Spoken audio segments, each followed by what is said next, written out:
काव्या और माया दोनों बचपन से दोस्त थे, लेकिन माया एक अच्छे घर से थी और वहीं काव्या एक गरीब घर से। काव्या की माँ बोल नहीं सकती थी, जिसके कारण काव्या हमेशा अपनी माँ की आवाज सुनने को तरसती रहती थी। तो वहीं माया की माँ सुमन उसकी सगी नहीं सौतेली माँ थी, लेकिन माया को उसने कभी ये एहसास नहीं होने दिया। पर माया फिर भी अपनी माँ से नफरत ही करती थी। ऐसे ही एक दिन माया सुबह बिना कुछ खाए काव्या से मिलने जा रही थी। तभी माया की माँ सुमन उसको टोकते हुए बोलती है, बेटा माया, कुछ खाकर बाहर जाओ और मैंने सैंडविच बनाया है, तुम काव्या बेटी के लिए भी लेकर जाओ। आपको कितनी बार बोला है कि मुझे बाहर जाते हुए टोका मत करो, लेकिन आप नहीं मानती ना। बेटा, मैं तो बस तुमको ये कह रही हूँ, कुछ खाकर जाओ।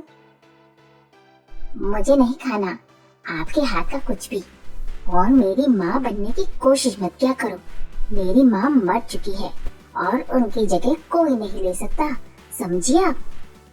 माया इतना कहकर घर से जाने लगती है कि तभी वहाँ दरवाजे पर काव्या आ जाती है, जो उसकी और सुमन की बातें सुन लेती है और बोलती है, क्या यार माया, तू भी ना, तुझे पता है मेरी माँ तो गूंगी होने के कारण मुझसे कभी नहीं बोल पाती कि ये ले बेटा खाना खा ले। मैं कितना मिस करती हूँ इन चीजों को, और आज तो मैं खाना खाकर भी नहीं आई। चल ना, खाते हैं जो आंटी ने बनाया है। मुझे नहीं खाना इनके हाथ का खाना, मुझे तो खाना है। आंटी, आप मुझे खिलाओगी? हाँ बेटा, जरूर, आओ ना। काव्या सुमन के बनाए सैंडविच को बहुत स्वाद लेकर खाती है। उसको ऐसे खाते देखकर माया का भी मन कर जाता है और आखिरकार वो भी अपनी सौतेली माँ के बनाए सैंडविच खा लेती है और उसके बाद दोनों सहेलियाँ खेलने चली जाती हैं। ऐसे ही दिन गुजरते हैं। सुमन चाहे जितना अच्छा कर ले माया के लिए, माया को वो कभी पसंद नहीं आती। तो दूसरी ओर काव्या अपनी गूंगी माँ की दिन रात सेवा करती, और एक दिन जब दोनों माँ बेटी खाना खाती हैं, तो काव्या अपनी माँ से बोलती है, माँ, पता है मैं तुम्हारी आवाज सुनने के लिए बहुत तरस जाती हूँ। काश मुझे कोई ऐसा मौका मिले ना कि मैं अपनी आवाज के बदले तुम्हें आवाज दे सकूं, तो मैं ये जरूर करूँगी। काव्या की माँ अपनी बेटी की ऐसी बातें सुनकर उसको गले से लगा लेती है, जिसके बाद दोनों माँ बेटी खाना खाकर सो जाती हैं। ऐसे ही एक दिन माया अपनी सौतेली माँ के साथ स्कूल से घर आ रही होती है। माया का ध्यान सड़क पर नहीं था, तभी अचानक से एक तेज रफ्तार गाड़ी माया की तरफ आ रही होती है। ये देखकर सुमन माया को बचाने के चलते उस गाड़ी के आगे आ जाती है और उसमें वो अपने दोनों पैरों से अपाहिज हो जाती है।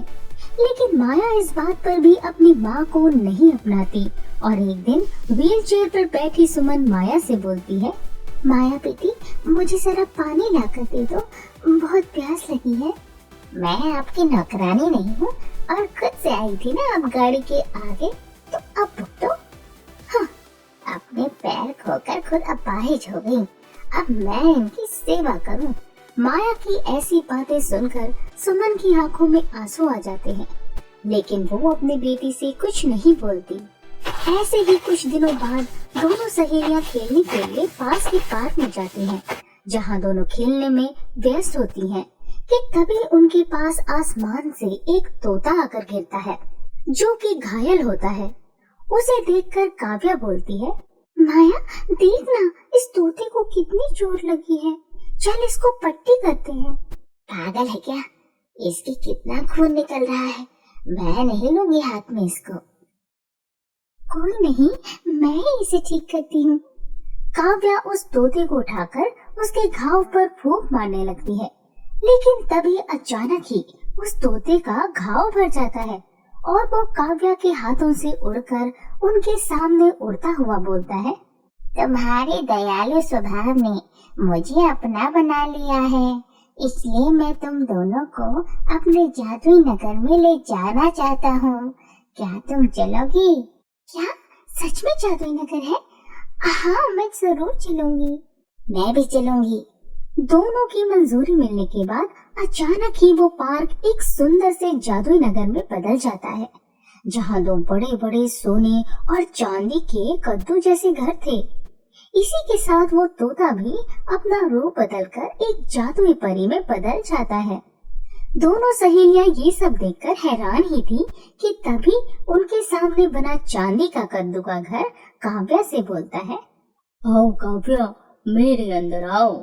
मेरे पास तुम्हारे लिए बहुत खास चीज है जिसकी तुम्हें हमेशा से जरूरत है। अच्छा जी, तुम्हें कैसे पता कि मैं क्या चाहती हूँ? मैं एक जादुई चांदी का कद्दू हूँ।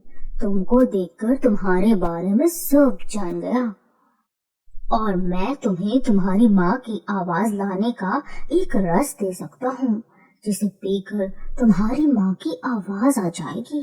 क्या सच में मेरी माँ की आवाज आ सकती है?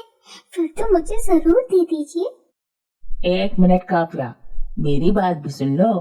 मैं सोने का कद्दू तुमको बहुत सारी धन दौलत दे सकता हूँ, इसलिए अपनी माँ को छोड़ो और धन ले जाओ। मुझे मेरी माँ की आवाज से बढ़कर कुछ नहीं है। मुझे वो रस दे दो चांदी के कद्दू। काव्या के इतना बोलते ही चांदी के कद्दू के घर के दरवाजे खुल जाते हैं और उसके बाद काव्या उसमें जाकर वो जादुई रस ले आती है, जिसके बाद सोने का कद्दू माया से बोलता है, माया, अब तुम्हारी बारी है। तुमको चांदी के कद्दू से अपनी माँ के पैर मिलेंगे, लेकिन मेरे अंदर बहुत सारी धन दौलत है, तो तुम क्या चुनोगी? मैं तो बहुत सारी धन दौलत ही चुनूंगी। मुझे हमेशा से अमीरों वाली जिंदगी जीनी थी। मुझे धन दौलत दे दो। ये क्या कह रही है माया? तेरी माँ के पैर तुझे बचाते हुए गए, अब तेरे पास उनको उनके पैर लौटाने का मौका मिला है, तो तू पीछे क्यों हट रही है? तू पागल है काव्या। वो मेरी सौतेली माँ है और सौतेली माँ बुरी होती है। वो बस सबके सामने अच्छे होने का दिखावा करती है, इसलिए मुझे पैसा चाहिए, ना कि ऐसी माँ के पैर। इतना बोलकर माया सोने के कद्दू के अंदर चली जाती है और अंदर जाकर उसको बहुत झाड़ू पड़ते हैं। साथ ही हवा में उड़ती चप्पल से भी उसकी बहुत पिटाई होती है। और ये सब देखकर माया रोते हुए बाहर आती है और बोलती है, ये सब क्या है? सोने के कद्दू में मुझे धन दौलत नहीं बल्कि मार मिली है। ये क्यों हुआ? ये सब तो तुम्हारी नियत पहचानने के लिए था और पता चल गया कि तुम बहुत ही लालची हो। अब तुम भी अपाहिज होकर अपनी माँ का दर्द समझना। सोने का कद्दू इतना बोलकर माया के दोनों पैर काट देता है और उसको व्हील चेयर पर बिठाकर उसके पैर काव्या के पास देते हुए बोलता है, ये पैर तुम माया की माँ के लगा देना। ठीक है सोने के कद्दू। इसके बाद काव्या अपने घर आकर अपनी माँ को पहले वो रस पिला देती है, जिससे उसकी माँ की आवाज आ जाती है। उसके बाद वो माया को लेकर उसके घर जाती है, जहाँ वो सुमन को सारा सच बताने के बाद उसके पैर लगाने को होती ही है कि तभी सुमन बोलती है, नहीं काव्या बेटा, ये पैर तुम मेरी बेटी माया के ही लगा दो। मैं उसको ऐसे अपाहिज नहीं देख सकती। मैं उसकी माँ हूँ। खुद को सही करके अपनी बेटी को दुख दे दूं?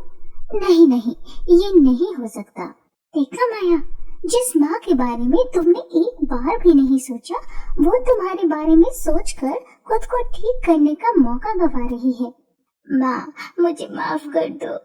सच में मैं बहुत बड़ी पापी हूँ जो आपकी ममता को नहीं देख पाई। हमेशा आपके अंदर बस एक सौतेली माँ ही देखी। मुझे माफ कर दो माँ, और ये पैर आप ही लगाओ। नहीं मेरी बेटी, तुम ही लगाओ। माया, ये पैर तुम्हारे ही लगेंगे क्योंकि ये तुम्हारे हैं। और आंटी जी, आपके लिए मेरे पास एक रस है। काव्या वो पैर माया के लगाने के बाद एक रस सुमन को पिलाती है, जिससे उसके पैर ठीक हो जाते हैं। जादुई कद्दू के घरों ने तुम्हें ये दूसरा मौका दिया था अपनी गलती सुधारने का, और तुमने आखिरकार ये मौका गवाया नहीं। मुझे खुशी है।